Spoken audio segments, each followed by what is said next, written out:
পথ অবরোধ করে বিক্ষোভে সামিল আজকে সাংবাদিকরা। এটা হলো গত 21 তারিখ ঠিক এই জায়গাতে আমাদের সাংবাদিক কমল কান্তি ত্রিপুরা ওর উপর মথার দুর্বৃত্তরা চূড়ান্তভাবে অ্যাটাক করেছে।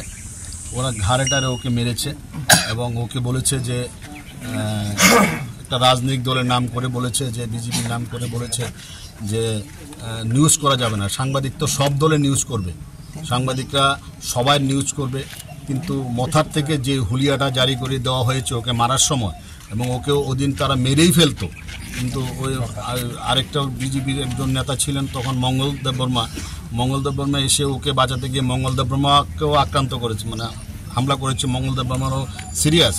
তো এটা তো আমরা কোনোভাবে মানব না। আমরা জানি ত্রিপুরার একটা ইতিহাস আছে, এর আগেও সাংবাদিক মার্ডার হয়েছে এবং ট্রাইবেল বেল্টে একজন সাংবাদিক আমরা শান্তনু ভৌমিকসি একইভাবে ওকে মার্ডার করা হয়েছে দিন দুপুরে। তো আমরা খুব উদ্বিগ্ন, কারণ সামনে এডিসি নির্বাচন। আজকে আমরা একটা এখানে রাস্তা অবরোধ করার এটাই আমাদের দাবি যে 21 তারিখ ঘটনা হয়েছে, এখনও অ্যারেস্ট করা হয়নি। তো এটা পুলিশ, আমরা জানি যে পুলিশের সাথে ওদের একটা যোগ সাজস রয়েছে হামলাকারীরা, না হলে এতদিন লাগে একজনকে অ্যারেস্ট করতে। একজন সাংবাদিক পর হামলা হয়েছে, একে অ্যারেস্ট করার জন্য। এর প্রতিবাদে আজকে আমরা রাস্তা অবরোধ করেছি। আমরা এখানে রাস্তা অবরোধ করব আসামিদের গ্রেপ্তারের জন্য। ওরা সুনির্দিষ্টভাবে আমাদের বলুক কবে নাগাদ আসামিদের অ্যারেস্ট করা হবে, তারপরে আমরা রাস্তা অবরোধ প্রত্যাহার করব। কারণ আমরা আর দুর্ভাগ্যজনক ইতিহাস ত্রিপুরা রাজ্যে হোক, এটা আমরা চাই না। কারণ অতীত আমাদের এরকম একই রকম ঘটনা পুনরাবৃত্তি হয়েছে।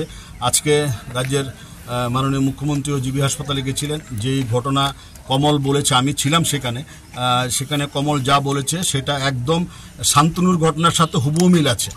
তো কোনো রকমে ও প্রাণে বেঁচে গেছে, কিন্তু যেহেতু আমাদের সামনে নির্বাচন আছে, ভিলেজ বোর্ড আছে, এডিসি নির্বাচন আছে, আবার যাতে এই ধরনের ঘটনা যাতে ত্রিপুরাতে যাতে পুনরাবৃত্তি না হয়, যেখানে যেখানে আমাদের জনজাতি ভাইরা যারা সাংবাদিকতা করছে ওদের উপর আক্রমণ হবে, আমরা সেখানে যাব।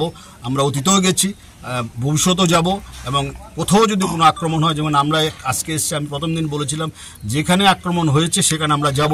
তো আমরা যেখানে আক্রমণ হয়েছে ওই আপনারা দেখতে পাচ্ছেন ওই এই জায়গাতে আক্রমণ হয়েছে, আমরা এখানে এসেছি। এবং আমি তাদেরকে স্পষ্টভাবে বলে দিতে চাই, সব দলের নিউজ আমরা করব, কোনো দলের কারোর হুইপ আমরা মানব না। সব দলের নিউজ সাংবাদিকরা করবে, এবং অতীতেও করেছে, বর্তমানে করবে, ফিউচারও করবে। কে কি হুইপ দিলে আমাদের কিচ্ছু যায় আসে না।